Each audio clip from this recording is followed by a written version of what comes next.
Selamat malam, Ibu, Bapak, Saudara-saudara yang terkasih di dalam Kristus. Kita kembali dipersekutukan dalam syafaat malam pada malam hari ini. Botol kosong.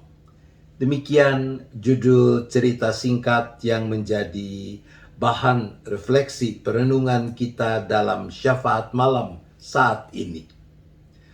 Ada seorang perempuan, sebutlah namanya Nyonya Galau. Ia pergi ke seorang dokter bernama Wicaksana. Dia menceritakan deretan panjang keluhan tentang kesehatannya. Dokter Wicaksana mendengarkan dengan seksama, lalu memeriksanya dengan teliti. Setelah pemeriksaan yang dilakukannya, Dokter Wicaksana meyakini bahwa sebenarnya tidak ada masalah dengan kondisi fisik Nyonya Galau ini. Dokter Wicaksana menduga bahwa apa yang membuat Nyonya Galau merasa banyak yang tidak beres dengan kondisi fisiknya adalah pikirannya yang negatif tentang kehidupan. Kepahitan, kekecewaan, iri, kebencian, dan berbagai hal negatif dalam hati dan pikiran Nyonya Galau adalah penyebab utama perasaan akan adanya berbagai sakit dalam dirinya itu. Dokter Wicaksana mengajak Nyonya Galau ke ruang belakang tempat ia menyimpan obat-obatan. Ia memperlihatkan pada Nyonya Galau sebuah lemari berisi botol-botol kosong. Perhatikanlah botol-botol ini, Nyonya. Semuanya kosong. Bentuknya berbeda-beda, tapi pada dasarnya sama. Botol-botol ini adalah wadah untuk menyimpan sesuatu. Sekarang saya bisa mengambil salah satu botol kosong ini dan mengisinya dengan racun yang cukup buat membunuh seseorang. Atau saya bisa mengisinya dengan obat untuk menyembuhkan orang yang menderita penyakit tertentu. Yang paling penting adalah apa yang saya pilih untuk isikan ke dalam botol kosong itu. Dokter Wicaksana menatap Nyonya Galau lalu berkata, "Setiap orang mendapat anugerah waktu yang sama. Satu hari ya tidak lebih tidak kurang dari 24 jam. Yang menentukan apa makna hari itu bagi kita adalah apa yang kita mau isikan ke dalam pikiran kita, sama seperti mengisi botol kosong ini. Kita dapat memilih mengisinya dengan cinta kasih, pikiran-pikiran positif yang mendorong kita untuk mensyukuri kehidupan dan melakukan perbuatan-perbuatan baik.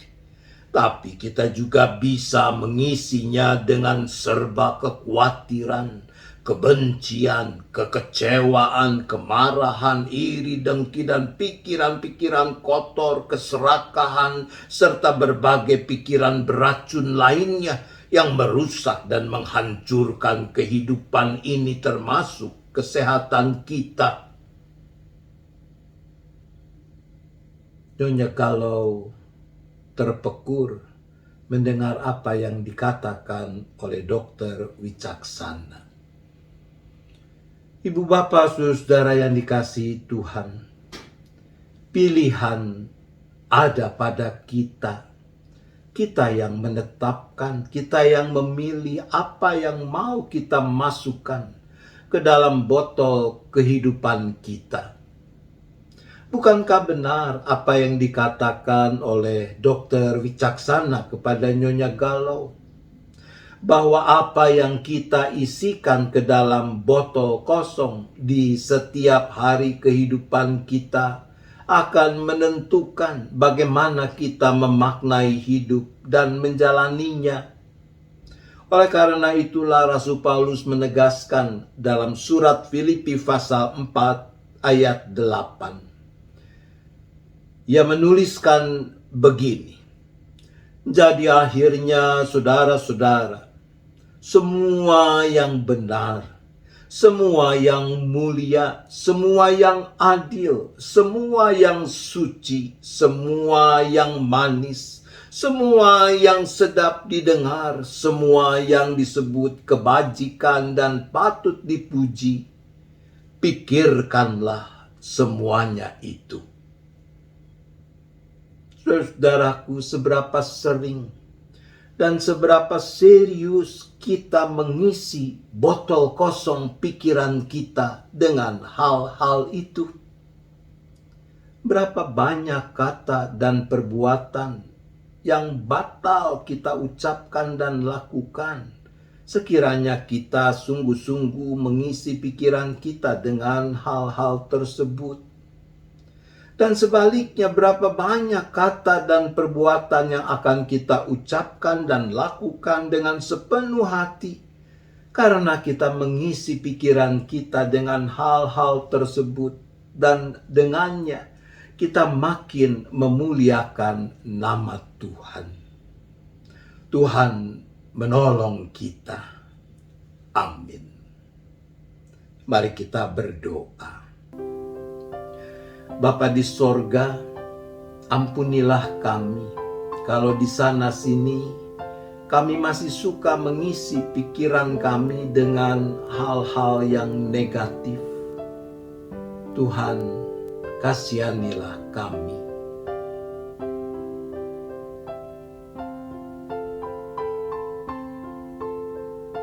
Ya Bapa, berilah kami kekuatan agar kami makin mampu menjadikan yang benar, yang mulia, yang adil, yang suci, yang manis, yang sedap didengar, yang disebut kebajikan dan patut dipuji sebagai fokus pikiran kami. Ya Tuhan, tolonglah kami.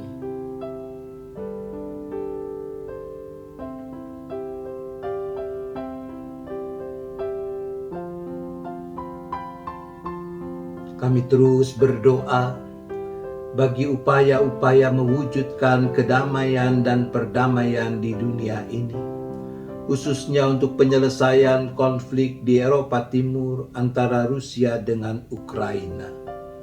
Untuk itu kami berdoa.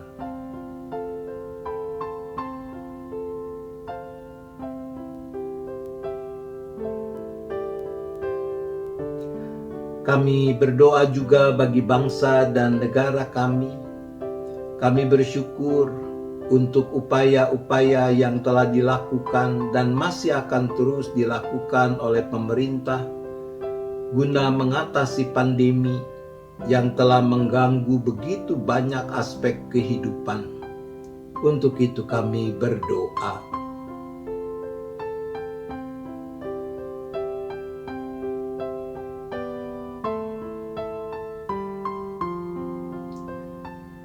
Kami berdoa ya Bapa bagi gereja di dalam menjalani hidup persekutuan, pelayanan, dan kesaksiannya.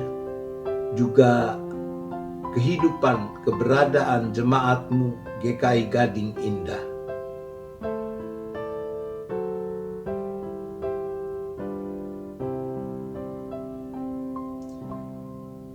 Kami bersyukur untuk sekian banyak anggota jemaat, simpatisan yang bersedia memberi diri untuk ambil bagian dalam pelayanan sebagai personalia badan pelayanan jemaat yang akan dilantik dalam kebaktian tanggal 15 Mei mendatang. Untuk mereka kami berdoa.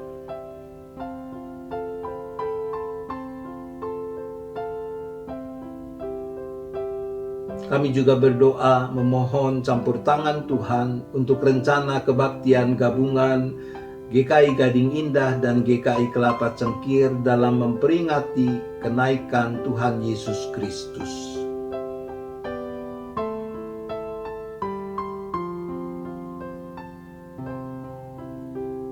Kami menyerahkan keberadaan setiap kami, anggota dan simpatisan gerejamu ini dengan rupa-rupa pergumulan yang dihadapi, entah itu masalah sakit penyakit, entah itu masalah sumber penghidupan, entah itu masalah ketidakharmonisan di dalam relasi antar anggota keluarga, masalah studi, perjodohan, kerinduan untuk kehadiran anak, dan sebagainya.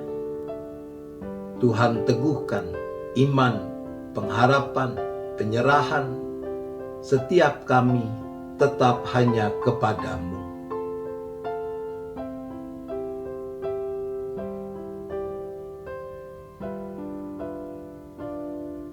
Kalau sebentar kami akan beristirahat, kami serahkan lagi seluruh keberadaan kami ke dalam tangan kasih pemeliharaan Tuhan.